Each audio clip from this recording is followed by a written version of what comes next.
7 members of the Kazimir crime family stormed into the Cerulean Anchor Diner, seeking to make an example of what they thought was an easy target. Instead, they found themselves face to face with a Marine Special Forces veteran who would become their worst nightmare. What happened next would expose a billion-dollar human trafficking empire, uncover a network of corrupted military officials, and teach the most feared criminal organization in Ravencrest Harbor that sometimes the deadliest predator is the one they mistake for prey. The man in the wheelchair wasn't helpless. He was hunting them all along. If you're enjoying this kind of story about justice being served in unexpected ways, make sure to subscribe because tomorrow's story will reveal how an underestimated small-town librarian brought down an international crime syndicate using nothing but books and brilliance. The morning fog rolled thick off Ravencrest Harbor, shrouding the Cerulean Anchor Diner in a ghostly haze as Zephyr, Wraith, Ryker wheeled himself through its doors. The familiar scent of coffee and salt air mingled as he navigated his wheelchair between the worn leather booths, each movement precise and measured, the kind of efficiency most people mistook for the careful motions of a disabled man. Vesper, the young waitress who'd served him breakfast every morning for the past 2 years, smiled warmly as she approached his usual corner booth. "The usual, Wraith?" she asked, already reaching for the coffee pot. Her voice carried a hint of something more than casual familiarity. They both knew she was more than just a waitress, just as he was more than just a disabled veteran. "Extra crispy on the bacon today," Ryker replied, unconsciously adjusting the position of his legs where they ended just below the knees. "Got physical therapy with Dr. Solstice at 9. The wheelchair wasn't a weakness, it was camouflage. Just like the concealed FN-57 secured beneath his jacket, or the military-grade ceramic blade built into his chair's frame. 2 years of establishing his cover in Ravencrest Harbor had taught him that sometimes the best way to hide was to be exactly who everyone expected you to be. A disabled veteran trying to piece his life back together in a quiet coastal town. Nobody looked twice at the man in the wheelchair. Nobody questioned why he chose the same booth every morning, the one with the perfect view of both entrances and the kitchen exit. Nobody wondered why a disabled vet would pick a table with clear lines of sight to every escape route.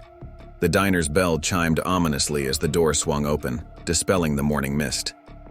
Ryker's reflection in the window showed 7 men entering, their expensive suits failing to conceal the predatory way they moved. The Kazimir family's enforcers, led by Draven the Viper Kazimir himself, his signature platinum watch glinting like a serpent's scales in the fluorescent light. The local police suspected the Kazimirs of running a human trafficking operation through the harbor, but nobody could prove anything. Witnesses had a habit of disappearing into the fog, never to be seen again. But that's why Ryker was here, why he'd spent 2 years building his cover, gathering intelligence for his real employers. The wheelchair wasn't just camouflage, it was bait. Draven's cold eyes swept the diner, settling on Ryker with the dismissive glance of a predator categorizing prey. "Well, what do we have here?" His voice carried across the suddenly silent diner. "Looks like someone left their garbage lying around." His men spread out with practiced efficiency, taking position near exits and key points of control. Standard tactical deployment. These weren't just thugs. They had military training. Ryker continued eating his breakfast, each movement deliberate and unhurried. He'd spent 15 years in Marine Special Forces learning to read people, to spot the tells that revealed their true nature. The Kazimir crew was broadcasting aggression like a lighthouse beacon. But there was something else, something in the way Draven kept checking his phone. They weren't here by accident. "Check out the jacket, boss." One of the enforcers circled behind Ryker's chair. "Marine Corps, you serve, old-timer?" "Force Recon," Ryker replied quietly, dabbing his mouth with a napkin. He could feel the weight of the other diner's fear, their guilty relief at not being the target of the Kazimir's attention. But he hadn't spent 2 years building his cover to blow it on wounded pride. Draven's laugh was sharp as broken glass. "Force Recon? Well, ain't that special? Tell me something, tough guy. What's so special about you now?" Through the window, Ryker spotted 2 more Kazimir soldiers positioning themselves in the parking lot. This wasn't random intimidation. They were setting up a controlled extraction. He allowed his hands to tremble slightly as he replied, Nothing special about me. Just trying to enjoy my breakfast. See, that's going to be a problem. Draven leaned down, invading Ryker's space. The scent of expensive cologne couldn't quite mask the smell of gunpowder on his suit. This is our town now, and in our town, special folks like you pay for protection. Insurance, you might say. Wouldn't want anything to happen to those wheels of yours. Ryker's fingers tightened imperceptibly on his coffee cup as he spotted a black SUV pulling up outside. Standard diplomatic plates, government connection. This was bigger than a local shakedown. I appreciate the offer, he said, letting his voice waver. But I'm good with my VA coverage. Draven's hand shot out, gripping Ryker's shoulder with bruising force. Wasn't really an offer, Jarhead. See, we got some special cargo coming through the harbor next week. Need to make sure all the local heroes keep their mouths shut about what they might see. And there it was, the real reason for their visit. Ryker had spent months tracking the Kazimir family's trafficking operation, feeding intelligence to his handlers. Now they were getting sloppy, showing their hand. The question was why. Please, Ryker said, his voice carrying a carefully crafted tremor. I don't want any trouble. Too late for that, Draven grinned, revealing a gold tooth that matched his watch. Boys, help our friend understand how things work in our town. One of the enforcers reached for Ryker's wheelchair. Time for a ride, tough guy. 2 years of cover, 2 years of playing the quiet, disabled veteran, 2 years of letting people underestimate him, of building the perfect facade. Now Draven's crew was about to learn why Ryker's Force Recon teammates had called him Wraith long before he lost his legs. Last chance, Ryker said quietly. Walk away. Draven's smirk widened as his enforcer gripped the wheelchair's handles. Or what? You'll roll over our toes? Ryker sighed softly. Number, I'll just show you why this wheelchair isn't what you think it is. His mind wasn't on the imminent fight. It was on the diplomatic vehicle outside and what it revealed about the scope of the Kazimir operation. 2 years of Marine Special Forces intelligence work had taught him that the most dangerous moment wasn't the fighting. It was the split second before it began, when you had to calculate every variable. In that crystallized moment of pre-violence clarity, Ryker's mind mapped the diner's tactical geometry. 2 enforcers by the main entrance, 1 watching the kitchen exit. Draven and 3 others surrounding him. The 7th man positioned near the counter, smarter than he looked, covering the blind spots. Through the window, he could see the diplomatic SUV's driver watching intently, hand inside his jacket. Not Secret Service posture, private military contractor. Vesper stood frozen behind the counter, her hand hovering near what appeared to be a panic button, but was actually a sophisticated transmitter. The other diners had gone silent, faces turned down toward cooling coffee cups and half-eaten meals.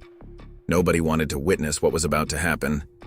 Nobody wanted to be able to identify anyone in court. Last chance to reconsider, Ryker said quietly, his hands relaxed on the wheelchair's armrests. Whatever you're moving through the harbor next week, it's not worth what happens next. Draven's eyes narrowed dangerously. You threatening us, cripple? Boys, teach our friend some manners. The enforcer yanked the wheelchair backward. It was the last mistake he'd ever make as a free man. Ryker's right hand shot to his chair's armrest, triggering a hidden mechanism. The handles the enforcer gripped suddenly detached, sending him staggering backward as the chair spun with military precision. What the? The enforcer's surprise turned to pain as Ryker's elbow caught him in the solar plexus with devastating force. He dropped like a puppet with cut strings, wheezing for air that wouldn't come. Another enforcer reached for a concealed weapon, but Ryker was already moving. His wheelchair, modified for combat situations, pivoted smoothly. 2 years of adapting Marine Special Forces techniques to his new reality had taught him to use the chair itself as a weapon. The reinforced frame caught the man in the knees as he stumbled, and Ryker's strike to his throat dropped him beside his gasping colleague. 2 down in under 3 seconds. Draven's golden tooth flashed as he drew a matte black combat knife. Military issue, not civilian. You're dead, you piece of... The knife never completed its arc. Preparing and narrating this story took us a lot of time, so if you are enjoying it, subscribe to our channel. It means a lot to us. Now back to the story. Ryker's hands moved with practiced efficiency, and suddenly Draven was staring at his own reflection in the polished surface of a ceramic combat blade that had emerged from the wheelchair's frame. "Drop it." Ryker's voice carried the quiet authority of someone used to being obeyed in life-or-death situations. "Unless you want to explain to your government friends outside why their shipment got delayed by your hospital stay." The remaining enforcers drew weapons, but Ryker had already positioned his chair to use Draven as cover.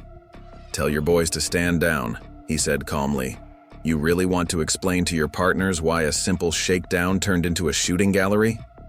Draven's face contorted with rage, but Ryker saw the calculation in his eyes.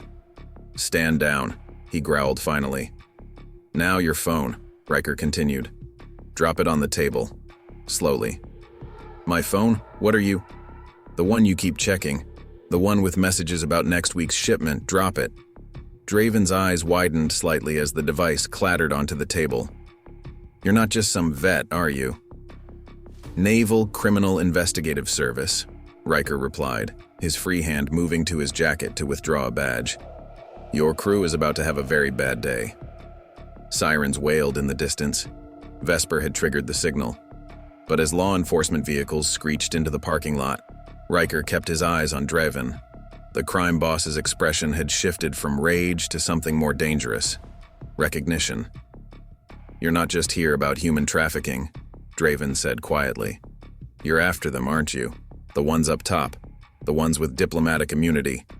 "Right now I'm after you," Ryker replied. "But I'm betting that phone's going to lead me to them anyway." Agent Cyrus Halcyon burst through the door, weapon drawn. "NCIS, everyone down." The Kazimir enforcers were quickly subdued and separated as officers secured the scene. Halcyon approached Ryker's table, holstering his weapon. "You okay, Wraith?" "Fine," Ryker replied, watching as Draven was led away. "But we need this phone secured now and check their vehicles. The one by the kitchen exit was reaching for a saddlebag when you pulled up. Bet you find more than just road maps." Halcyon nodded, then lowered his voice. "Your handler's been trying to reach you. Says there's chatter about something big coming through the harbor. More than just human trafficking." Ryker watched as Draven was led to a cruiser, noting the slight smile that lingered on the crime boss's face despite his situation. "He knew," Ryker said quietly. "He recognized what I was really looking for. These guys aren't just running people through the harbor. They're testing routes, probing security responses. What exactly are we dealing with here?" "Don't know yet," Ryker replied, his eyes narrowing as he watched the diplomatic SUV pull away smoothly. But Draven was too eager to provoke a confrontation, almost like what? Like they wanted to get caught. Ryker's gaze shifted to a young officer leading one of the enforcers to a cruiser. The man's hand movements caught his attention. Subtle, practiced, military precision.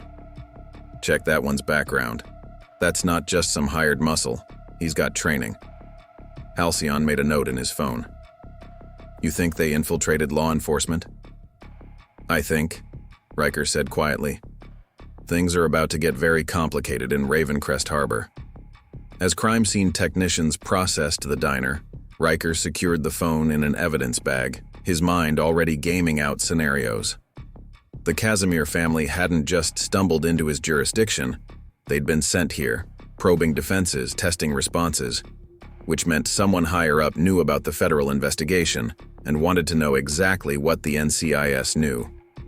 "Sir," a young officer called to Halcyon, "we found something in their vehicles. You need to see this." "What is it?" "Military-grade communication equipment. And sir, it has diplomatic seals." Ryker wheeled toward the door, the morning sun glinting off the harbor's waters. The quiet life he'd built in Ravencrest was about to get a lot more interesting. But as he headed for his modified van, he allowed himself a grim smile. The Kazimir family had made a classic mistake. They'd seen the wheelchair and assumed weakness. They were about to learn why that assumption could be fatal. The Ravencrest Harbor police station interview room felt smaller than usual as Ryker studied Draven Kazimir through the two-way mirror. The crime boss sat perfectly still, his posture relaxed despite the handcuffs. that knowing smile still playing at the corners of his mouth. His real name was Draven Kravinoff, former Russian military intelligence, though that information wasn't in any official database. His true identity gets more interesting, Agent Halcyon said, sliding a file across to Ryker. Last 6 months, we've seen similar patterns in 3 other coastal cities. Ex-military operators showing up in organized crime outfits, all of them testing law enforcement responses through human trafficking operations. Ryker's eyes narrowed as he scanned the file. They're not just mapping routes, he said quietly. They're mapping us, finding the gaps in coastal security, identifying which officials can be bought. Through the glass, Draven's eyes shifted slightly, focusing exactly where Ryker sat in his wheelchair. A subtle smile crossed the crime boss's face. He knew they were watching. That's why he'd let himself get caught. He wanted to talk to Ryker specifically. He wants an interview, Ryker said quietly. That's why he hasn't asked for a lawyer. Halcyon frowned. It's not protocol. Protocol went out the window when they sent Russian military intelligence to play Mafia boss, Ryker replied, already wheeling toward the door. Something bigger is coming and Draven knows what it is. The interview room door opened smoothly as Ryker entered. Draven's smile widened, but his eyes held nothing but cold calculation. Master Sergeant Ryker, he said calmly. Or do you prefer Wraith these days? You know my background. That means someone's been doing homework on me. Same people who did homework on this harbor, on every federal agent working trafficking cases in 6 coastal cities. Draven leaned forward slightly. Did you really think you were the only one undercover in Ravencrest? Ryker's mind raced through implications. The trafficking operations. You're not just mapping routes. You're mapping law enforcement, finding the gaps in coastal security. Draven chuckled. Smart man. Sharper than most. They said you would be. His eyes flickered to Ryker's wheelchair. The suppliers needed to know if you were really disabled or if it was a cover. Guess we got that answer today. A knock at the door interrupted them. Halcyon entered, his face tense. We got something from the phone. Multiple messages about a shipment next week, but it's not people. They're using a code we've seen before. Military code, Ryker finished, his wheelchair humming softly as he positioned himself closer to Draven. What's coming through Ravencrest Harbor? Not just Ravencrest Harbor, Draven replied, his smile turning predatory. Every small port, every coastal blind spot where law enforcement is stretched thin. The trafficking runs were just dress rehearsals, testing response times, identifying which officials could be bought. His eyes gleamed. Tell me, Agent Ryker, how many of your local police do you really trust? Before Ryker could respond, his secure phone buzzed. The message from Halcyon's team was brief but alarming. Police Chief Atlas Thorne just disappeared. GPS on his car went dark 20 minutes ago. Draven noted Ryker's expression. Looks like someone's already making their move. You see, while everyone was focused on us at the diner, other pieces were being moved into position. Ryker's voice stayed calm, but his mind was already calculating scenarios. Thorne was dirty. Thorne was insurance, just like those security cameras you asked him to check, the ones that have been compromised for months. Draven's smile never wavered. This isn't about human trafficking, Agent Ryker. It's about infrastructure, ports, communications, law enforcement. Everything needed to move something big without anyone asking questions. Halcyon's phone rang. His face paled as he listened. We just lost contact with the transport taking the other Kazimir soldiers to county. All units responding to their last known location. Right on schedule, Draven said calmly. You're good, Ryker. Better than they expected. But while you were watching us, you missed what was happening right under your nose. Ravencrest Harbor isn't just some quiet coastal town anymore. It's about to become ground zero. Ryker wheeled toward the door, his voice carrying that quiet authority that had made him a legend in Force Recon. Halcyon, lock him down, full isolation, no contact, and get me everything we have on Thorne's movements for the last 6 months. Sir, a young officer burst in. Multiple explosions reported at the harbor. All communications with the Port Authority are down. Draven called after Ryker as he left. "Tick-tock, Wraith. Better hurry. Your quiet little harbor's about to wake up in a war zone." Outside the interview room, Ryker's mind raced through scenarios. The Kazimir family was just the visible piece. Expendable players meant to draw attention. The real operation had been building right under their noses, using the trafficking activities as cover. "Halcyon," he called out, "get me satellite coverage of every dock within 50 miles and find out who Thorne talked to in the last 24 hours. "You think he was turned?" "I think someone offered him something big enough to betray everything he stood for," Ryker replied, his wheelchair moving smoothly toward the station's tactical room. "The question is, what's valuable enough to turn a 20-year veteran of law enforcement?" His phone buzzed again. Another message from his NCIS handler. "Multiple federal agencies reporting similar incidents. Coordinated strikes on Port Authority infrastructure. Something big is moving." The war wasn't coming to Ravencrest Harbor, Ryker realized. It was already here, hidden behind a facade of organized crime and human trafficking. Now the facade was cracking, and what lay beneath was something far more dangerous than anyone had suspected. The tactical room's screens painted Ryker's face in harsh blue light as satellite imagery streamed in. 3 separate explosions had cut off major access routes to the harbor, while communications blackouts were spreading like a virus across the coastal grid. This wasn't just an attack, it was a takeover. Multiple vehicles moving on back roads, Halcyon reported, marking positions on the digital map. Military precision, maintaining radio silence. These aren't Kazimir's men. They're not even trying to hide anymore. "Because Draven's crew was just the advance force," Ryker replied, his fingers flying across his chair's built-in tactical console. "Testing our capabilities, identifying weak points.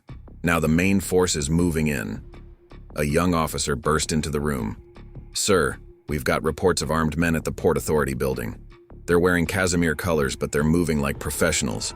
More ex-military," Ryker muttered, using the crime family's colors as cover. "Where else?" "Harbor Patrol Station, Communications Hub, and..." The officer hesitated. "Spit it out." "Nighthaven Medical Institute. Dr. Solstice reports multiple armed men asking about patient records, specifically records of veterans with combat experience." Ryker's hands tightened on his wheelchair's arms. "They're not just taking control of the infrastructure, they're recruiting or eliminating potential resistance." His secure phone buzzed with a message from an unknown number. "Impressive work with Draven, but while you were focused on him, we've been busy. Check the hospital security feeds." Halcyon leaned over Ryker's shoulder as they accessed Nighthaven's cameras. The footage made his blood run cold. Dr. Lyra Solstice was being escorted at gunpoint through the hospital's records room by men in expensive suits, their movements precise, coordinated. Definitely military trained. "They're after the patient files," Ryker realized.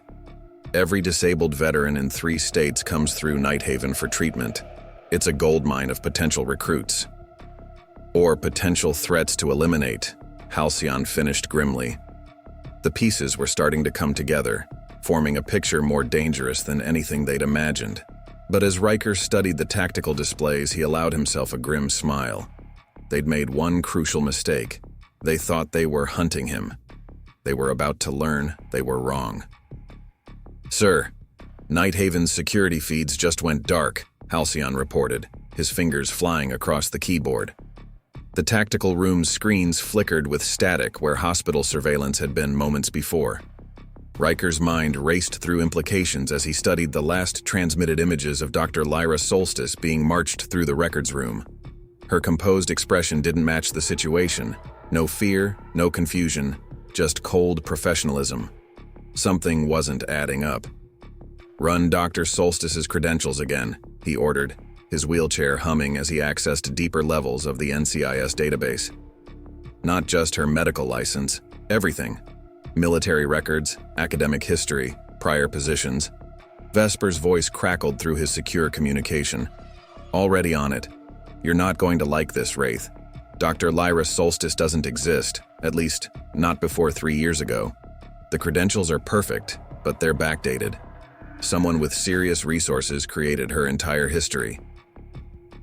"She's one of them," Ryker said quietly, pieces clicking into place. She wasn't taken hostage. She's part of the operation. Has been from the start. His mind flashed back to 2 years of physical therapy sessions, how she'd always asked about his military experience, his adaptations to combat without legs. He'd thought she was being thorough. Now he realized she'd been assessing him, cataloging his capabilities. But why? Halcyon asked, pulling up building schematics of Nighthaven. Why plant someone in a rehabilitation facility? Because that's where you find them, Ryker replied, his voice cold. Disabled veterans with combat experience, special operations training. People society underestimates but who've learned to adapt, to fight differently. She wasn't just treating patients, she was recruiting. Ryker's hands moved with practiced efficiency, and suddenly Draven was staring at his own reflection in the polished surface of a ceramic combat blade that had emerged from the wheelchair's frame. "Drop it." Ryker's voice carried the quiet authority of someone used to being obeyed in life-or-death situations.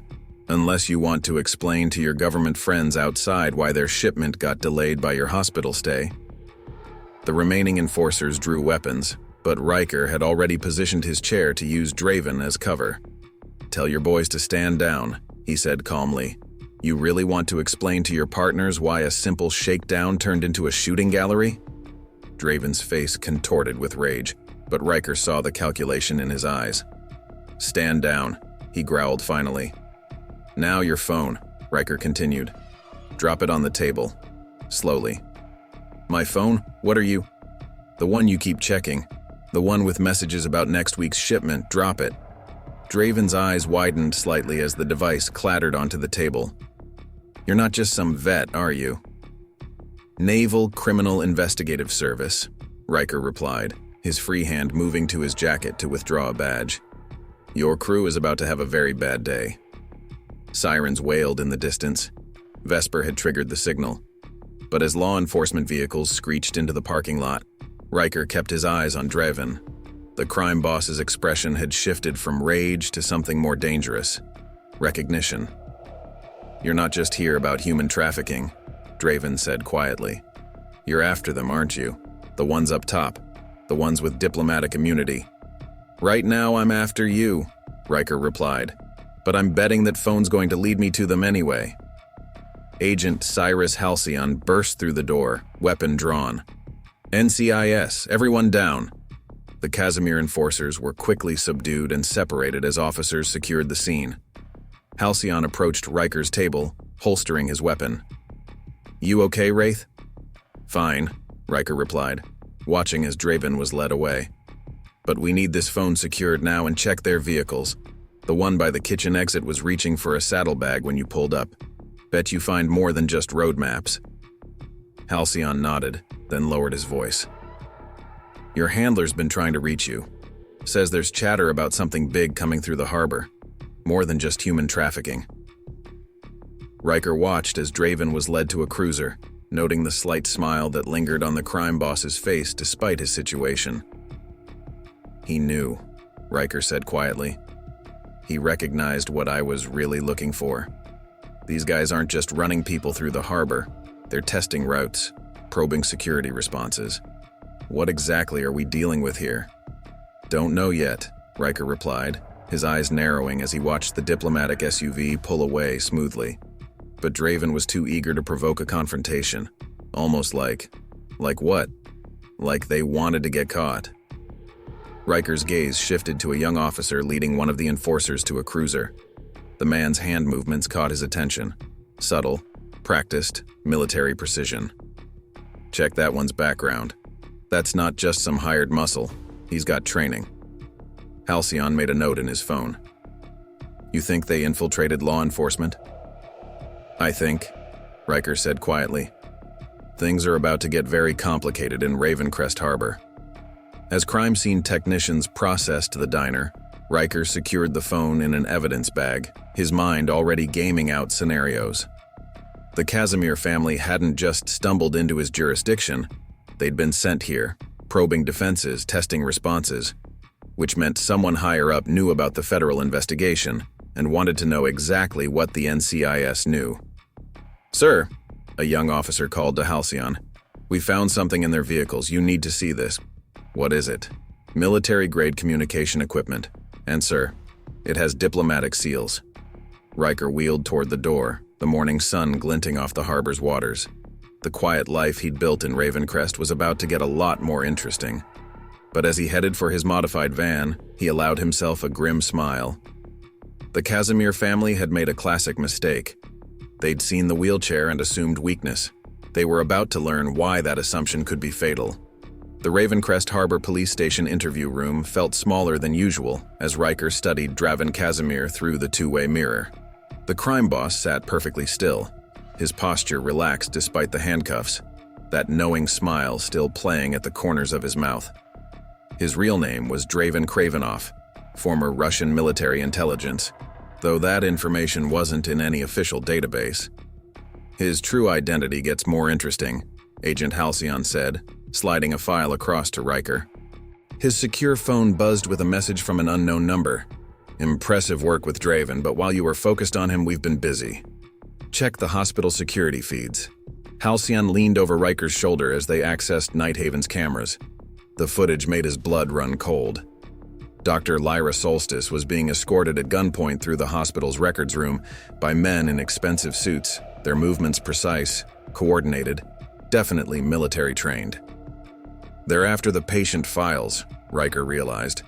Every disabled veteran in 3 states comes through Nighthaven for treatment. It's a gold mine of potential recruits. Or potential threats to eliminate, Halcyon finished grimly. The pieces were starting to come together, forming a picture more dangerous than anything they'd imagined. But as Ryker studied the tactical displays, he allowed himself a grim smile. They'd made one crucial mistake. They thought they were hunting him. They were about to learn they were wrong. Sir, Nighthaven's security feeds just went dark, Halcyon reported, his fingers flying across the keyboard. The tactical room's screens flickered with static where hospital surveillance had been moments before. Ryker's mind raced through implications as he studied the last transmitted images of Dr. Lyra Solstice being marched through the records room. Her composed expression didn't match the situation. No fear, no confusion, just cold professionalism. Something wasn't adding up. Run, Doctor. Solstice's credentials again, he ordered, his wheelchair humming as he accessed deeper levels of the NCIS database. Not just her medical license, everything. Military records, academic history, prior positions. Vesper's voice crackled through his secure communication. Already on it. You're not going to like this, Wraith. Dr. Lyra Solstice doesn't exist. At least not before 3 years ago. The credentials are perfect, but they're backdated. Someone with serious resources created her entire history. She's one of them, Ryker said quietly, pieces clicking into place. She wasn't taken hostage, she's part of the operation. Has been from the start. His mind flashed back to 2 years of physical therapy sessions. How she'd always asked about his military experience, his adaptations to combat without legs. He'd thought she was being thorough. Now he realized she'd been assessing him, cataloging his capabilities. But why? Halcyon asked, pulling up building schematics of Nighthaven. Why plant someone in a rehabilitation facility? Because that's where you find them, Ryker replied, his voice cold. Disabled veterans with combat experience, special operations training. People society underestimates but who've learned to adapt, to fight differently. She wasn't just treating patients, she was recruiting. His secure phone buzzed with a new message, this time with an attached video. The footage showed Dr. Solstice in what appeared to be a secure room deep within Nighthaven, addressing a group of armed men while accessing patient files. Target list compiled, she was saying, her accent now carrying a slight Eastern European edge. Priority 1 subjects identified. Former special operations, demonstrated adaptive capabilities. Potential resistance elements tagged for immediate handling. Handling? One of the men asked. Elimination or recruitment, she replied calmly. Those who can't be turned must be removed before the next phase begins. Starting with, the video cut off, replaced by text. Coming to save your doctor friend, Wraith? Or have you figured out what she really is? Time to decide which patients live and which ones don't. Clock's ticking. Ryker's hands tightened on his wheelchair's arms. Halcyon, get me everything you can on Nighthaven's layout. Maintenance tunnels, service elevators, anything they might not expect someone to use. Already pulled the blueprints, but Wraith, thermal imaging shows at least 30 armed hostiles inside. Even for you, those odds. Those odds are based on them expecting someone who needs traditional access, Ryker replied, moving toward the armory. They'll watch the elevators, the corridors, anywhere they think a man in a wheelchair must go. But 2 years of adapting to life without legs teaches you to see different possibilities. His tactical display showed guard positions, security systems, predicted patrol routes. But more importantly, it showed the building's infrastructure, maintenance shafts, ventilation systems, structural spaces that most people would consider too confined for human movement. "Sir," a young officer burst in, "we've got reports of similar incidents at VA hospitals across 3 states. Armed teams hitting rehabilitation centers, accessing patient records." They're not just hitting Nighthaven, Ryker realized. This is coordinated. They're eliminating potential resistance across the entire region. Halcyon, get me satellite coverage of every medical facility within 100 miles. Look for unusual vehicle movements, communications patterns. Multiple tactical teams identified, Halcyon reported, marking positions on the map. All using similar protocols to the ones at the diner. Definitely military trained. Ryker's phone buzzed again. This time, the message included a photo of Dr. Solstice reviewing his own medical file, her cold smile visible as she examined detailed notes about his combat capabilities. "She's been studying you for 2 years, Wraith," the message read. "Every adaptation, every technique you developed to fight without legs. Did you really think those therapy sessions were about helping you recover? She was assessing you, categorizing you, just like all the others." "The others?" Halcyon asked. "Check the records," Ryker replied, his voice grim. "How many special operations veterans have gone through Nighthaven in the last 3 years? How many disappeared after being treated by Dr. Solstice?" Vesper's voice cut through the comm. "Database shows 43 former special operations personnel treated by Solstice. 17 went missing within 6 months of completing physical therapy. All cases marked as probable suicides. No bodies recovered." "Not suicides," Ryker said quietly. "Recruitment or elimination." She was building a list, identifying who could be turned and who had to be removed. And now they're moving on all of them at once. His tactical display showed new alerts, simultaneous breaches at multiple medical facilities across the region. A coordinated operation to either capture or kill anyone who might stand against whatever was coming next. They're going to eliminate everyone they can't control, Halcyon realized.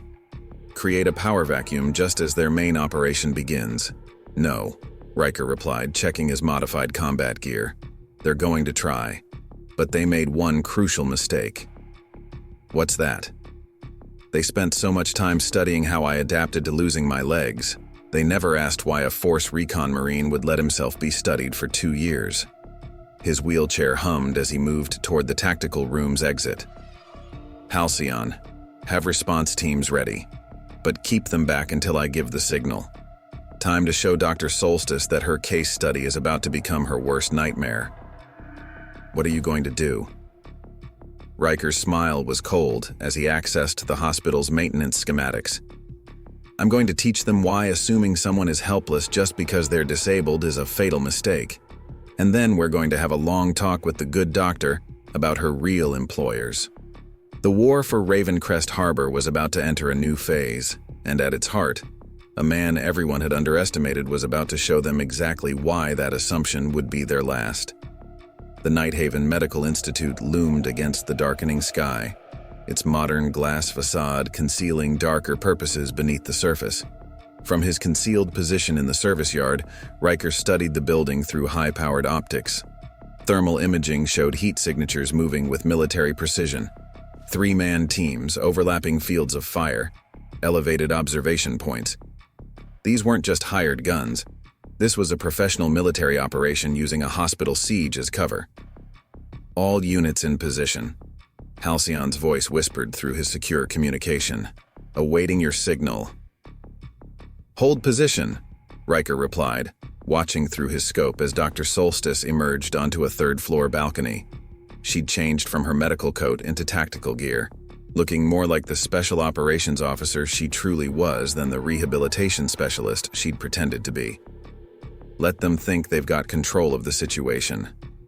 His tactical display showed guard positions, security systems, potential approaches, but more importantly, it showed structural vulnerabilities that only someone who'd spent years adapting to life without legs would consider exploitable. "Sir," Vesper's voice cut through the comm, "I've managed to access some of Solstice's encrypted files. She wasn't just studying veterans, she was categorizing them. Combat capabilities, psychological profiles, potential for reconditioning. There are notes about you from every therapy session." Ryker allowed himself a grim smile as he reviewed the data. 2 years of letting her study him, document his adaptations, evaluate his combat potential. She'd written extensively about his techniques for fighting without legs, never realizing she was seeing exactly what he wanted her to see. "Target vehicle approaching main entrance," Halcyon reported. "Military transport disguised as a medical supply truck. Thermal shows multiple signatures in the cargo area. They're moving in more personnel." Through his scope, Ryker watched Dr. Solstice direct the new arrivals with hand signals that screamed special operations training. Her movements were precise, efficient, the kind of muscle memory that comes from years of tactical operations, not medical school. "Vesper, what else did you find in those files?" "Lists of veterans treated at similar facilities across 6 states. All former special operations, all with combat-related disabilities. They've been profiling potential recruits for years, using rehabilitation centers to identify candidates for something called Project Avalon." Ryker's mind raced through implications as he studied the hospital's maintenance access points. They're not just eliminating potential resistance, they're building an army, taking disabled veterans who society underestimates and turning them into weapons. His secure phone buzzed with a new message from the unknown number. "Enjoying the show, Wraith? Dr. Solstice was quite impressed with your adaptations. She says you're perfect for Project Avalon. Time to decide. Join us willingly or we start eliminating her other patients one by one." Attached was a live video feed showing armed men moving through the hospital's long-term care ward, checking patient names against a list, hunting targets. "That's your mistake," Ryker whispered, triggering his modified tactical gear. "Thinking this is about joining anything." Using his customized climbing equipment, he accessed the building's maintenance shaft, a narrow concrete tunnel that most people would consider impossible to navigate. But 2 years of adapting to life without legs had taught him to move in ways others would never consider. "All teams, check in, Doctor." Solstice's voice crackled through their comms, which Ryker's gear was now intercepting. "Target entrances secured. North entrance locked down. South wing clear. Upper floor secured. Parking structure contained." Ryker pulled himself through the maintenance shaft with silent efficiency, his upper body strength honed by countless hours of training. Below, tactical teams swept past his position, weapons ready, never thinking to look up. Their focus was on traditional access points, standard tactical approaches. They weren't prepared for someone who'd learned to turn their assumptions into advantages. "Status on primary targets?" Solstice demanded. 3 special operations veterans located and secured. 2 more identified in the East Wing. No sign of Ryker yet. Solstice's laugh carried a cold edge. "He'll come. Men like him can't help themselves. Too much training, too much programming. He'll try to play the hero." "Actually," Ryker's voice drifted down from above, "I'm already here." Before they could react, he dropped from his position in the ceiling space. In close quarters, his adapted combat style was lethal. Without legs to target, their close combat training worked against them. 2 precise strikes, and both operators were unconscious. "Team 3, report," Solstice's voice crackled through their comms. "Team 3, respond." Ryker retrieved a tactical radio from one of the downed men. "They can't hear you right now, Doctor, but I can." A moment of silence, then Solstice's laugh. Impressive, Wraith. Using the maintenance systems, moving through spaces we wouldn't expect. Almost like you planned for this. You're not the only one who's been gathering intelligence. The therapy sessions, the medical assessments. Did you really think I was just there for rehabilitation? Of course not. You were there because we wanted you there. Every exercise, every adaptation we documented, it was all part of your evaluation for Project Avalon, and you exceeded all expectations. Ryker moved silently through the hospital's skeleton, avoiding obvious routes. His tactical display showed teams regrouping, trying to track his movements. But they were looking for traditional approaches, never considering that their target might be crawling through structural spaces that only someone without legs would think to use. You know what your real mistake was, Doctor? He triggered another set of countermeasures, causing security systems throughout the facility to begin malfunctioning. You spent so much time studying how I operated in a wheelchair. You never asked why a Force Recon Marine would let himself be studied for 2 years. Enlighten me, Solstice replied, but there was a new tension in her voice. Because sometimes the best way to investigate isn't to hide. It's to be exactly what your target expects to see. You saw a disabled veteran struggling to adapt. Never occurred to you that might be exactly what I wanted you to see. Through the security feeds, he watched her expression darken as realization hit. You were investigating us, all this time. NCIS wasn't just looking into the Kazimir family's trafficking operation. We were tracking something bigger, a pattern of disabled veterans disappearing after rehabilitation, of military-grade weapons moving through small ports. All we needed was proof of who was really behind it all. And now? Her voice held a challenge. Now, Ryker replied, moving into position above the hospital's main security center.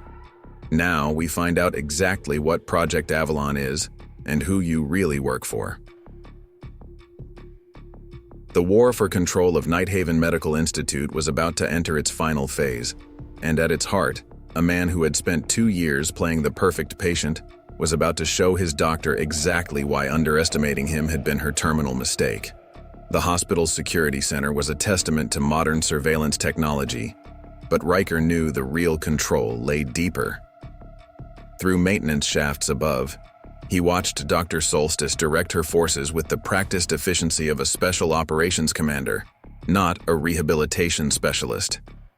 Sweep every maintenance shaft, every structural void, she ordered, her accent now clearly Eastern European. He's using the building's infrastructure against us. Adaptive tactics just like we documented in his therapy sessions. That's your problem, Doctor. Ryker's voice echoed through the hospital's comms. You think everything I did in therapy was about adapting to disability. Never occurred to you I might have been adapting to you. His tactical display showed her teams regrouping, establishing new search patterns.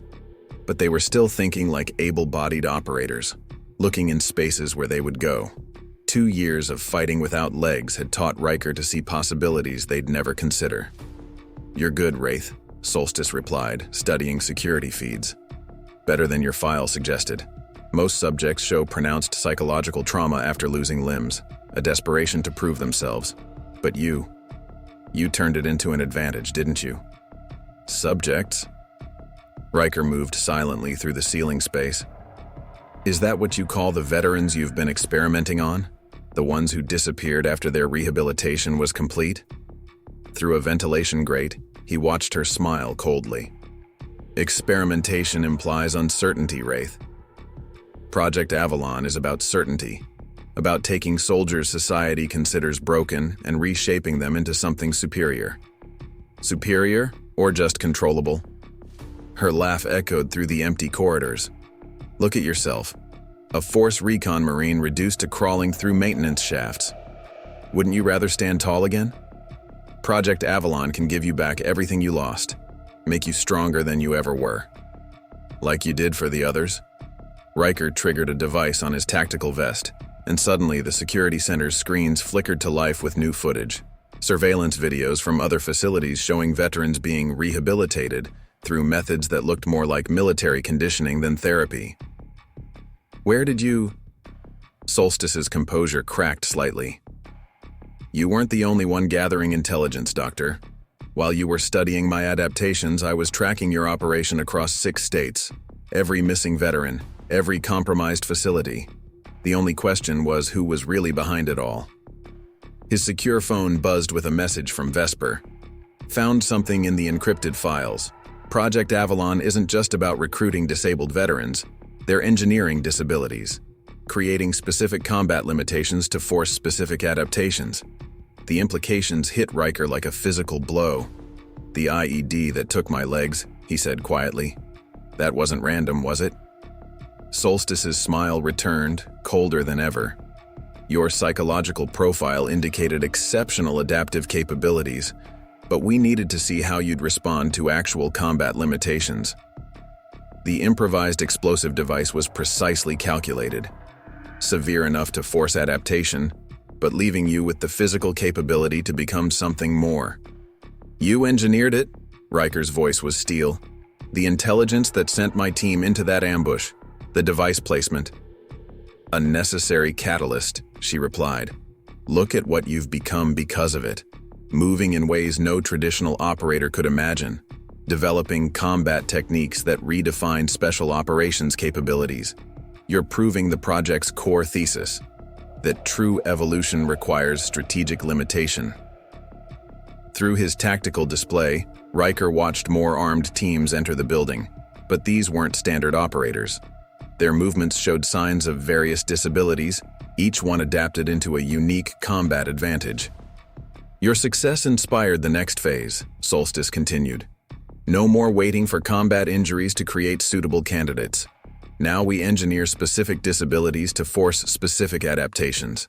Each subject carefully selected, each limitation precisely calculated to produce maximum tactical evolution. Evolution? Ryker's laugh was cold as he accessed deeper levels of the facility's security network. You're not evolving anything. You're breaking people so you can rebuild them the way you want. We're creating the future of warfare, she countered.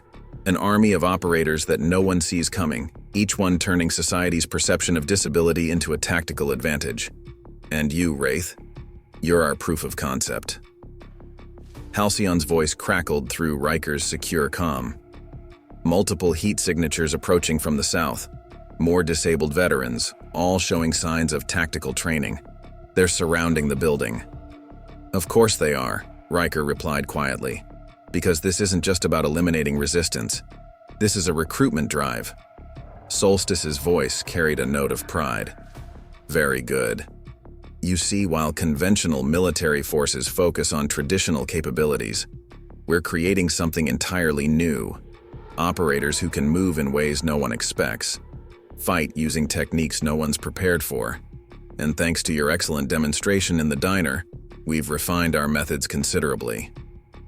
Ryker's tactical display showed the full scope of their operation. Dozens of modified veterans moving into position. Each one's disability turned into a unique combat advantage. But there was something mechanical in their movements, something that spoke of programmed responses rather than true adaptation. That's your fundamental mistake, he said, triggering the next phase of his countermeasures.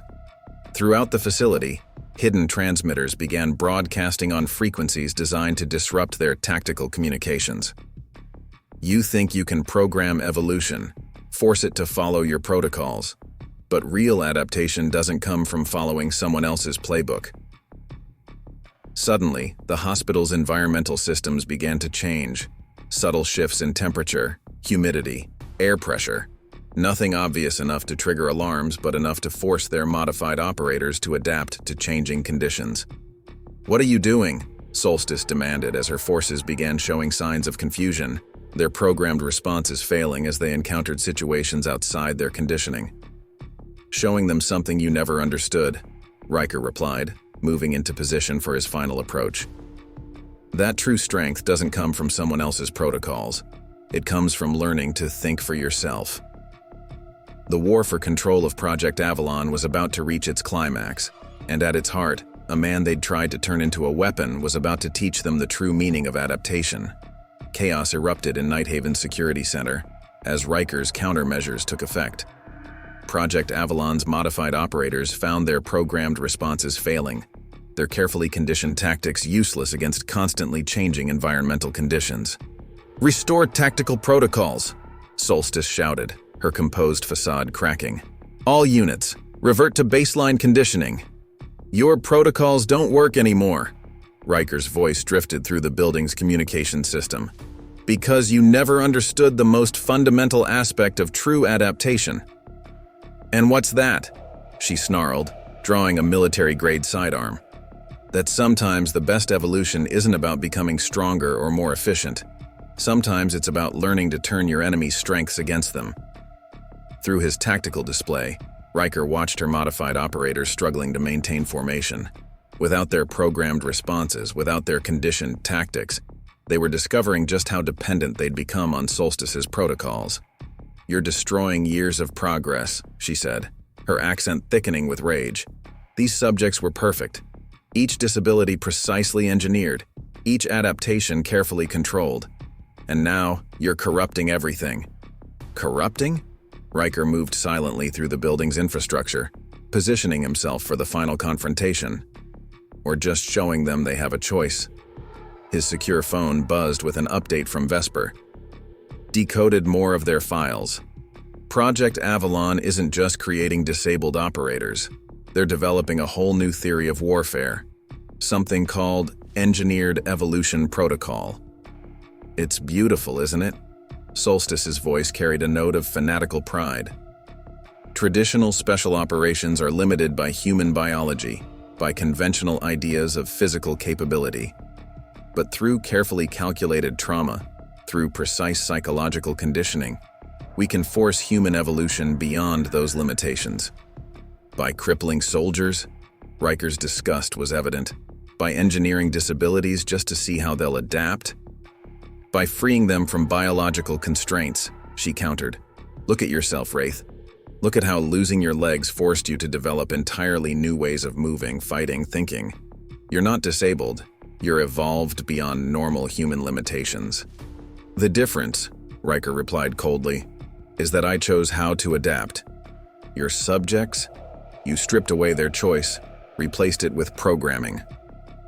Through the security feeds, he watched more of her modified operators entering the building. Each one moved with lethal grace despite various disabilities, but there was something artificial in their movements, like watching a dance where every step had been precisely choreographed.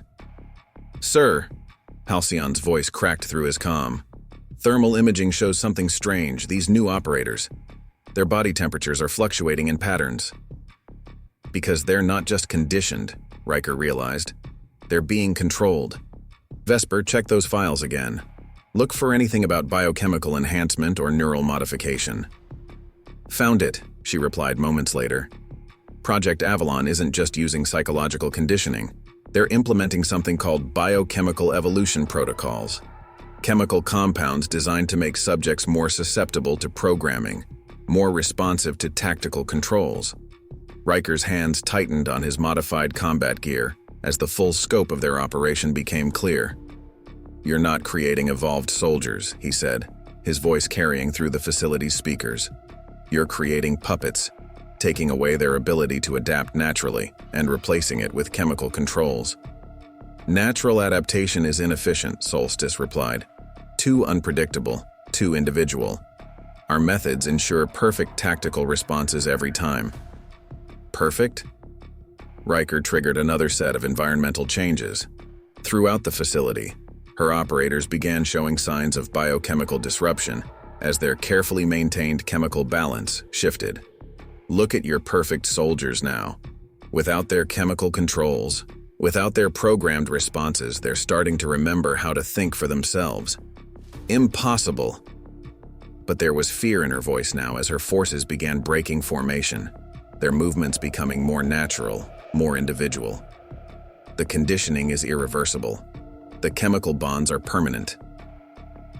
"Nothing is permanent," Ryker replied, finally emerging from the shadows above her position. "Except the will to choose your own path." Solstice spun, weapon raised, but Ryker was already moving. 2 years of developing his own combat techniques, of learning to fight in ways no traditional operator would expect, made him almost impossible to target. His modified gear allowed him to traverse the ceiling space like a ghost, striking from angles her programmed responses couldn't predict. "Stand down," she commanded, falling back on military authority. "By order of Project Avalon Command, you will comply. That's your final mistake." Ryker's voice seemed to come from everywhere at once. "Still thinking you can control evolution through commands and protocols." Her shot went wide as he dropped from above, his adapted combat style flowing like water around her traditional defensive posture. Without legs to target, without predictable movement patterns to analyze, she found her extensive combat training worse than useless. "This isn't possible," she gasped as he disarmed her with precise efficiency.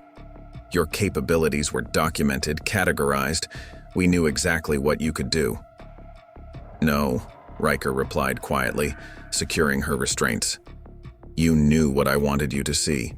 2 years of letting you study my adaptations, document my techniques, never realizing I was actually studying you, learning exactly how Project Avalon operated." Through the facility's windows, he could see her modified operators beginning to break free of their conditioning as his environmental countermeasures continued their work. Without chemical controls, without programmed responses, they were starting to remember who they were before Project Avalon tried to turn them into weapons. "Sir," Halcyon reported through the comm, "Federal response teams are moving in. We're finding similar scenes at other facilities. Modified veterans breaking free of conditioning, remembering their original training. Because deep down," Ryker said, watching Solstice's empire crumble, "you can't program true strength. You can't control real evolution. All you can do is give people the freedom to choose their own way forward." The war for the soul of Project Avalon was reaching its end, and at its heart, a man they'd tried to turn into a weapon had become something far more powerful, a symbol of what real adaptation looked like, of the strength that comes not from programming but from choosing your own path of evolution. But as he studied Solstice's cold smile, Ryker knew this wasn't over. Somewhere out there, someone higher up had authorized Project Avalon, had approved the engineering of disabilities and the conditioning of veterans. This was just the beginning of a much larger fight, and he was ready for it. The Nighthaven Medical Institute's interrogation room felt smaller than usual, as Ryker studied Dr. Solstice through the two-way mirror. The former rehabilitation specialist sat with perfect military posture despite her restraints, that knowing smile still playing at the corners of her mouth. "Her real name is Dr. Elena Korzakov," Halcyon said, sliding a file across to Ryker. "Former Russian military scientist specializing in human performance enhancement and adaptive psychology. Officially died in a lab accident 6 years ago." "Officially," Ryker replied, scanning the file, "but actually recruited by someone with enough influence to give her a new identity, access to American military medical facilities, and free reign to experiment on disabled veterans." Through the glass, Solstice's, Korzakov's, eyes shifted slightly, focusing exactly where Ryker sat in his wheelchair. Her smile widened fractionally. She knew they were watching. More importantly, she was waiting for them to figure it out. "The level of access she had," Ryker continued, "the resources, the military-grade equipment. Project Avalon isn't just some rogue operation. This goes higher." His secure phone buzzed with an update from Vesper. "Found something in the decrypted files. Regular communications with someone using military command protocols. Someone who's been feeding Project Avalon classified intelligence for years." Ryker's mind raced through implications.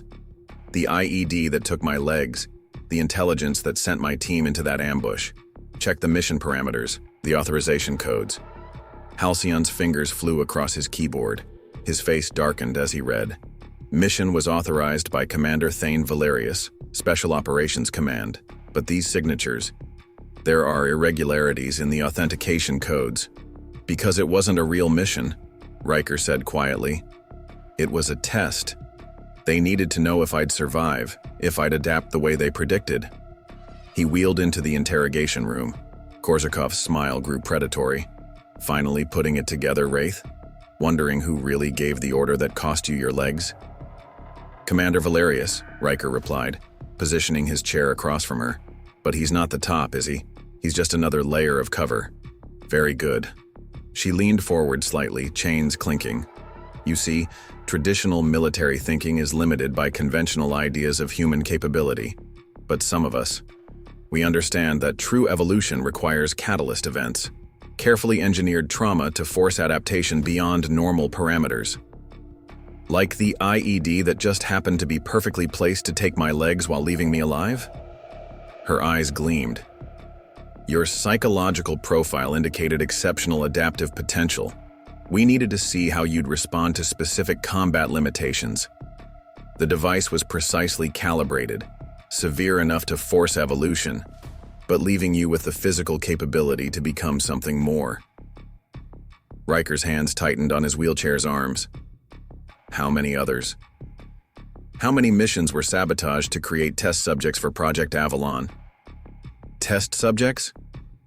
She laughed softly. No, Wraith, you weren't test subjects. You were prototypes. Each one carefully selected, each injury precisely engineered to force specific adaptations. The program needed proof that controlled trauma could create superior operators. Through his earpiece, Vesper's voice crackled with urgency. James, I found something else. Commander Valerius, he's been personally overseeing military medical evacuations for the past 5 years. Specifically, evacuations involving special operations personnel with combat-related disabilities. Selecting candidates, Ryker said, watching Korsakov's expression. Identifying operators with the right potential for evolution. But that's not all, is it? The Kazimir family's operation, the compromised ports. You're not just creating enhanced operators, you're building infrastructure. For distribution, she confirmed, clearly enjoying his realization. You see, once we proved the concept with subjects like you, the program began scaling up.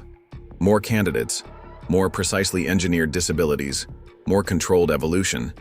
But to implement on a larger scale, we needed secure routes, compromised officials, deniable assets. Halcyon burst into the room.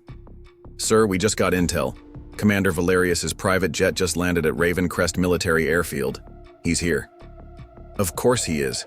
Korsakov's smile turned triumphant.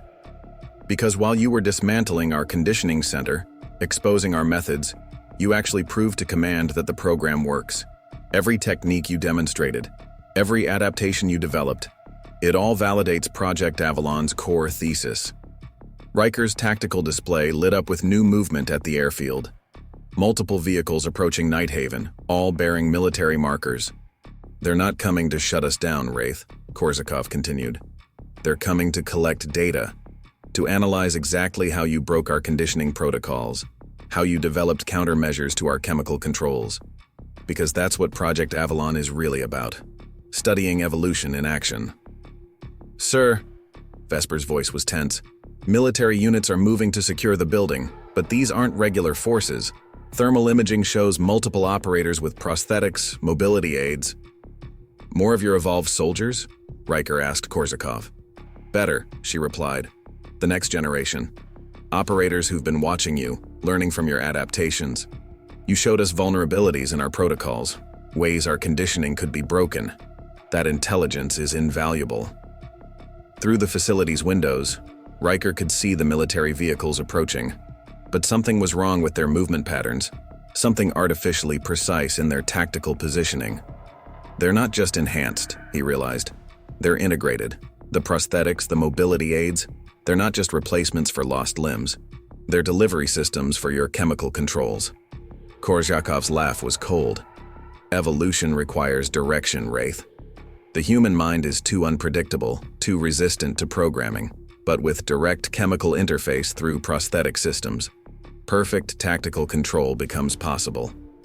Control through addiction, Ryker's voice was steel, making them dependent on the same chemicals you use to program their responses. Dependency creates loyalty, she replied, and loyalty ensures perfect evolution along desired parameters. His secure phone buzzed with a final warning from Vesper. James, these aren't just military units. They're displaying the same thermal patterns as Project Avalon's enhanced operators, but stronger, more integrated. Whatever they're using to control their soldiers, it's been refined. Ryker watched the approaching forces through his tactical display. Each operator moved with lethal grace despite various disabilities, but there was something inhuman in their precision, something that spoke of external control rather than natural adaptation. "You're not evolving anything," he said quietly. "You're destroying everything that makes adaptation valuable. The creativity, the individual innovation, the human spirit that turns limitation into strength. You're not creating superior operators. You're creating slaves." "We're creating the future," Korzakov replied. "And now, thanks to your excellent demonstration of resistance, we know exactly how to ensure that future stays under perfect control." The war for the soul of human evolution was about to enter its final phase, and at its heart, a man who had chosen his own path of adaptation was about to face an army of soldiers who'd had that choice chemically stripped away. The real fight was just beginning. The military convoy approached Nighthaven with mechanical precision, each vehicle maintaining exact intervals that spoke of something beyond human control. Through his tactical display, Ryker studied their movement patterns, too perfect, too coordinated. These weren't soldiers operating as a unit. They were pieces being controlled as one. "Commander Valerius's forces have secured the perimeter," Halcyon reported. "But there's something wrong with their thermal signatures. Their body temperatures are synchronized, pulsing in patterns." "The chemical control system," Ryker replied, watching as more enhanced operators deployed from the vehicles. Each one moved with lethal efficiency, despite various disabilities, their prosthetics and mobility aids gleaming with military-grade technology. They're not just using chemicals for conditioning anymore. They're using direct neural interface through modified medical devices. Korzakov's laugh echoed through the interrogation room. "Beautiful, isn't it? No more relying on psychological conditioning, no more resistance to programming. Direct chemical control through necessary medical support systems. They can't fight the evolution we give them because they can't survive without it." Ryker's tactical display showed the full scope of their approach. Dozens of modified operators moving in perfect synchronization, their disabilities turned into delivery systems for Project Avalon's control protocols. "Sir," Vesper's voice crackled through his comm, "analyzing their movement patterns. These aren't individual tactical decisions. They're receiving centralized commands through their prosthetics. Someone's controlling them like a hive mind." Through the facility's windows, Ryker watched Commander Valerius emerge from the lead vehicle. The military officer moved with the confidence of someone used to total control, his own prosthetic leg a testament to Project Avalon's evolution. "Ryker," Valerius's voice carried through the building's external speakers, "your demonstration of resistance has been invaluable to the program. Now it's time to show you what true evolution looks like." "You call this evolution?" Ryker replied, his voice broadcast through external comms. "Turning disabled veterans into puppets? Stripping away their ability to adapt naturally?" "Natural adaptation is chaos," Valerius countered. "Unpredictable, inefficient. Look at my forces. Perfect tactical coordination, complete unity of purpose. This is the future of warfare." Ryker's hands tightened on his wheelchair as he watched more enhanced operators deploy. Each one bore signs of carefully engineered disabilities, their prosthetics pulsing with the same synchronized patterns. But there was something empty in their movements, something that spoke of external control rather than personal will. "Your psychological profile indicated exceptional potential," Valerius continued. "But you insisted on maintaining individual adaptation, on choosing your own path of evolution. That independence made you an excellent test case for our control protocols." "Test case?" Ryker's voice was cold. "Is that what you call deliberately crippling soldiers? Engineering specific disabilities to force specific adaptations?" Valerius's laugh carried through the speakers. "Look at what we've created. Operators who can move in ways no traditional soldier could imagine. Each disability transformed into a tactical advantage. And now, with direct chemical control, we can ensure perfect compliance with tactical protocols." Perfect slavery, Ryker countered. You're not creating superior soldiers. You're destroying everything that makes a warrior valuable. Initiative, creativity, the human spirit that turns adversity into strength. Through his tactical display, Ryker watched the enhanced operators begin their advance on the building. Their movements were flawless, each step precisely coordinated through Valerius's control system. But that perfection was also a weakness. They could only respond according to programmed protocols. Vesper, he called through his secure comm. Analyze their control signals. Find me a pattern in the chemical pulses. Already on it, she replied.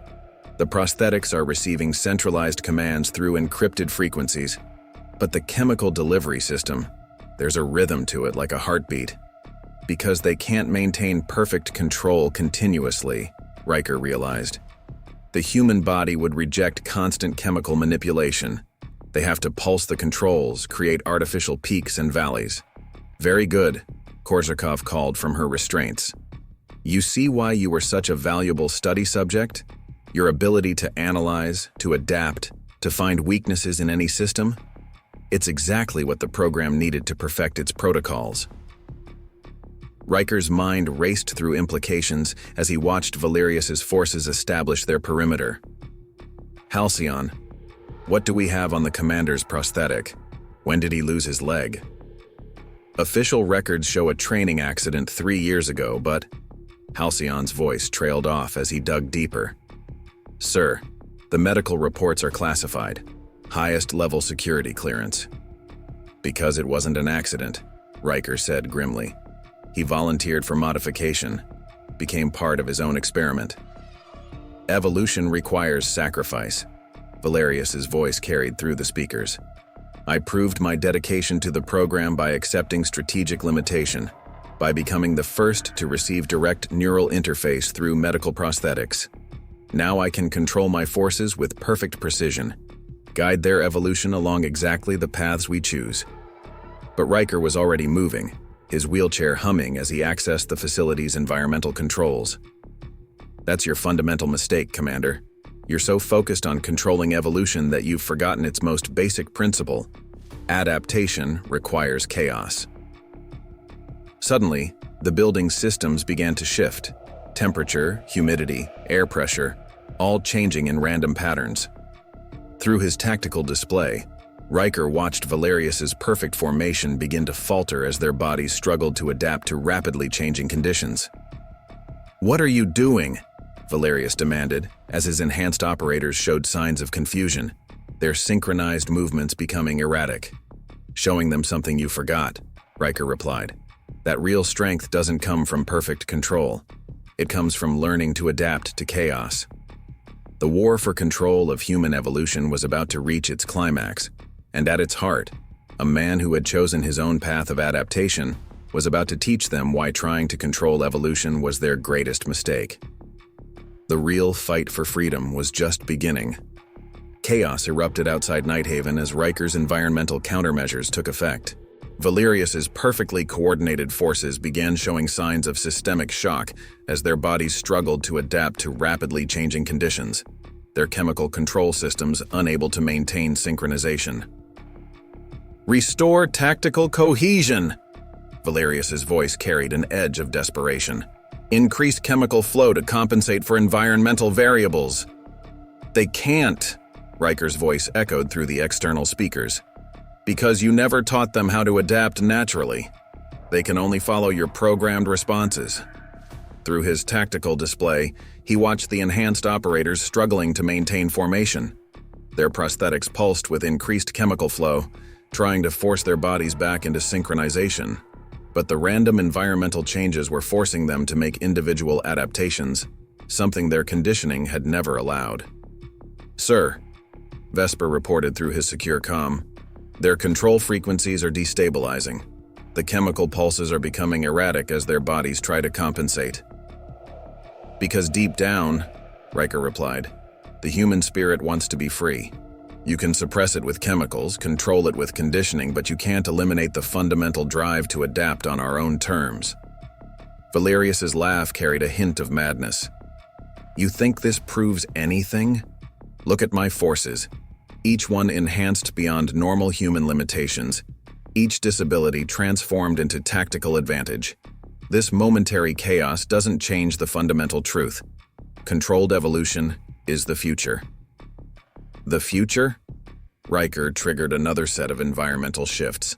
Look at your perfect soldiers now. Without synchronized chemical control, without programmed responses, they're starting to remember who they really are. Through the facility's windows, he could see the enhanced operators beginning to move differently, their motions becoming less mechanical, more individual, as their bodies instinctively fought against the artificial control protocols. Impossible, Valerius snarled. The chemical bonds are permanent. The conditioning is irreversible. Nothing is permanent, Ryker replied, finally emerging onto Nighthaven's main entrance. His wheelchair hummed with quiet power as he faced the commander. Accept the will to choose our own path. Kill him, Valerius commanded, but his enhanced operators hesitated. The random environmental changes had forced them to adapt individually, weakening their synchronized conditioning. Some were beginning to shake their heads as if waking from a long dream. They're not yours to command anymore, Ryker said quietly. You can force evolution through chemicals and conditioning, but you can't control the human spirit forever. Valerius drew a military-grade sidearm, his prosthetic leg whirring as he advanced. You're wrong. Project Avalon proves that controlled evolution is possible. Look at what we've created. Operators who can move in ways no traditional soldier could imagine. Each disability precisely engineered to force tactical innovation. Created? Ryker's laugh was cold. You didn't create anything. You took soldiers who'd already proven they could adapt, who'd already shown the strength to overcome limitations, and you tried to strip away the very thing that made them strong, their ability to choose their own path of evolution. Through his tactical display, he watched more of the enhanced operators beginning to break free of their conditioning. Without synchronized chemical control, their natural adaptations were reasserting themselves, years of suppressed individuality fighting back against artificial protocols. Sir, Halcyon's voice crackled through his comm. Thermal imaging shows their prosthetics are starting to reject the control signals. Their bodies are actively fighting the chemical programming. Because deep down, Ryker said, watching Valerius's empire crumble, you can't program true strength. You can't control real evolution. All you can do is give people the freedom to find their own way forward. Valerius's face contorted with rage as he raised his weapon. You're destroying years of progress, the perfect synthesis of human adaptation and controlled evolution. No, Ryker replied, his modified combat gear allowing him to move with lethal grace despite his disability. I'm showing them what real evolution looks like, not following someone else's protocols, but learning to adapt on our own terms. The commander's shot went wide as Ryker moved with fluid efficiency, his wheelchair becoming part of his combat style rather than a limitation. 2 years of developing his own techniques, of learning to fight in ways no traditional operator would expect, made him almost impossible to target. Stand down, Valerius commanded his forces, but the enhanced operators were now actively resisting his control signals. Some had begun removing their prosthetics, choosing natural limitation over artificial control. Others were using their modifications in new ways, adapting the technology to serve their own purposes rather than Project Avalon's protocols. You see, Commander, Ryker said, disarming Valerius with precise efficiency. That's what you never understood about true adaptation. It's not about following programs or meeting someone else's standards of perfection. It's about finding your own strength, your own way forward. Through the facility's windows, he could see more enhanced operators breaking free of their conditioning, their movements becoming natural, individual. Without chemical controls, without programmed responses, they were remembering who they were before Project Avalon tried to turn them into weapons. Sir, Halcyon reported through the comm, federal response teams are moving in. We're finding similar scenes at other facilities. Modified veterans actively rejecting their conditioning, choosing natural adaptation over chemical control. Because in the end, Ryker said, watching as Valerius was taken into custody. You can't program the human spirit. You can't control evolution. All you can do is give people the freedom to choose their own path forward. The war for the soul of Project Avalon was ending, and at its heart, a man they'd tried to turn into a weapon had become something far more powerful. A symbol of what real adaptation looked like, of the strength that comes not from following someone else's protocols, but from choosing your own way to evolve. But as he studied Valerius's cold smile, Ryker knew this wasn't truly over. Somewhere out there, someone even higher up had authorized Project Avalon, had approved the engineering of disabilities, and the chemical control of veterans. This was just the beginning of a much larger fight, and he was ready for it. The Ravencrest Harbor police station hummed with activity as federal agents processed dozens of enhanced operators. Through the two-way mirror of the interrogation room, Ryker watched as Commander Valerius sat in stoic silence, his prosthetic leg now disabled but still pulsing with faint chemical signatures. "He hasn't said a word since we brought him in," Halcyon reported, handing Ryker a tablet displaying preliminary findings. "But the data we pulled from his prosthetics control system, it's bigger than we thought. Project Avalon isn't just a military experiment, it's something else entirely." Ryker scrolled through the files, his expression darkening. "Look at these authorization codes. Top-level military command, intelligence agencies, private defense contractors. They're all connected. Connected to what? To the next stage of human evolution, at least their version of it." His wheelchair hummed as he moved closer to the window. Project Avalon was never just about creating enhanced operators. It was about proving controlled evolution was possible on a mass scale. Vesper entered the room, her NSA credentials now openly displayed. "You need to see this," she said, pulling up new data. Valerius's communication logs show regular contact with someone at the highest levels of military command. Someone who's been feeding Project Avalon classified intelligence and resources for years. Ryker studied the encrypted messages. "These protocols, I've seen them before. Back in Force Recon, there was a general who..." His voice trailed off as realization hit. "What is it?" "The IED that took my legs. It wasn't just Valerius who arranged it. The intelligence that sent my team into that ambush came from someone with maximum security clearance." Halcyon's eyes widened. "You think Project Avalon goes all the way to the Joint Chiefs?" "I think," Ryker replied grimly, "we're dealing with something bigger than military command. This isn't just about creating enhanced soldiers. It's about reshaping human evolution itself." Inside the interrogation room, Valerius finally spoke. "Are you figuring it out yet, Wraith? Why we really watched you for 2 years?" Ryker triggered the intercom. "Because you wanted to see how I'd adapt, whether I'd be useful to your program." "Close," Valerius smiled slightly, "but not quite. We watched you because someone very interested in human evolution wanted to know if you'd survived what they did to you, if you'd become what they expected, the perfect prototype for controlled adaptation." "Who?" "The same people who made sure that IED was waiting for your team. The same people who've been monitoring your progress, studying your adaptations, your evolution into something more dangerous than a conventional operator." Vesper's tablet chimed with an alert. Her face paled as she read. "James, we just found something in Valerius's personal files. Project Echo.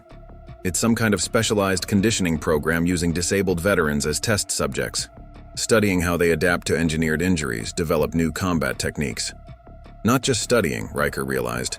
"Replicating, taking the adaptations their subjects develop and systematizing them, creating a whole new school of warfare." "Very good." Valerius's smile widened. "You see, traditional military thinking is limited by conventional capabilities, but someone who's had to relearn everything, adapt to new limitations, they develop solutions no one else would consider, just like you did." Halcyon's phone buzzed with multiple reports. "Disabled veterans across 6 states reporting recruitment attempts, some by force. It's already happening." "Phase 2 begins," Valerius said calmly. "Project Avalon was just proof of concept. The real organization, they've been watching, learning, preparing. Today's operation wasn't a failure. It was confirmation." Ryker's hands tightened on his wheelchair's arms. Confirmation of what? That someone like you, someone everyone underestimates, can outmaneuver an entire tactical team, can develop combat techniques that rewrite the book on special operations. The wheelchair wasn't just your cover, Wraith, it was your transformation. Sarah's tablet chimed again. James, military medical records going back 5 years. Dozens of special forces operators, all injured in random incidents, all developing unique adaptations to their disabilities. Not random. Ryker's voice was cold. Engineered. Someone's been creating disabled veterans deliberately, studying how they adapt, selecting the ones who show the most potential. Valerius laughed softly. And you, Wraith, you're their greatest success. The perfect prototype of what they're trying to create. Why do you think we let you dismantle our operation? Every move you made, every technique you developed, every adaptation. It's all been documented, analyzed, prepared for replication. Before Ryker could respond, the station's lights flickered. Emergency alarms began blaring. Multiple breaches, Halcyon shouted. Armed teams hitting secure locations across the state. They're targeting VA hospitals, rehabilitation centers. Phase 2 begins. Valerius's smile was triumphant. You didn't stop anything, Wraith. You just proved to them that their project works. That someone like you can be more effective than any conventional operative. Ryker was already moving, his wheelchair humming as he headed for the tactical room. Halcyon, get every available unit to those hospitals. Vesper, lock down all the data we recovered. They're not just after Valerius, they're after proof that their program works. Where are you going? Vesper called after him. To show them that their greatest success is about to become their worst nightmare. His voice carried that quiet authority that had made him legendary in Force Recon. They wanted to create someone who could think differently, adapt differently, fight differently. Well, they succeeded. The war for the future of human evolution was entering its final phase, and at its heart, a man who had chosen his own path of adaptation was about to show them exactly why trying to control evolution was their greatest mistake. The real battle was just beginning. The tactical room's screens painted Ryker's face in harsh blue light as reports flooded in from across the state. VA hospitals under siege, rehabilitation centers being raided, disabled veterans disappearing. The organization behind Valerius wasn't just collecting data anymore. They were harvesting subjects. 8 facilities hit in the last hour, Halcyon reported, marking locations on the digital map. Tactical teams moving with military precision, targeting specific veterans with combat experience, proven adaptation capabilities. Sir? Vesper's fingers flew across her keyboard as she dug deeper into Project Avalon's files. Their parameters are specific. They're looking for subjects who've demonstrated unusual problem-solving abilities after significant injuries. Veterans who've developed unique ways to compensate for their disabilities. Like me, Ryker said quietly, studying the attack patterns. They're looking for more people like me. People who've turned their limitations into advantages. His secure phone buzzed with an incoming message. Very good, Master Sergeant. You always were our best student. Ready for your final exam? Attached was a video feed showing Commander Valerius being extracted from police custody by a tactical team that moved like ghosts. The timestamp was from 2 minutes ago. Cooper, Ryker called out. Check on Valerius. But he already knew what they'd find. The interrogation room was empty, the commander's restraints lying neatly on the table. On the wall, written in precise military shorthand, "Thanks for the proof of concept." How did they breach our security? Halcyon demanded, reviewing surveillance footage. We had the building locked down. Because they had help, Ryker replied, his mind racing through implications. Someone inside law enforcement, someone with access to our protocols. Dr. Korzakov wasn't just mapping local police response. She was identifying corrupt officials at every level. Vesper's tablet chimed with new data. James, I found something in Valerius's personal files. A classified military project from 10 years ago, Operation Genesis, led by General Marcus Sterling. Ryker's hands tightened on his wheelchair's arms. Sterling, I know that name.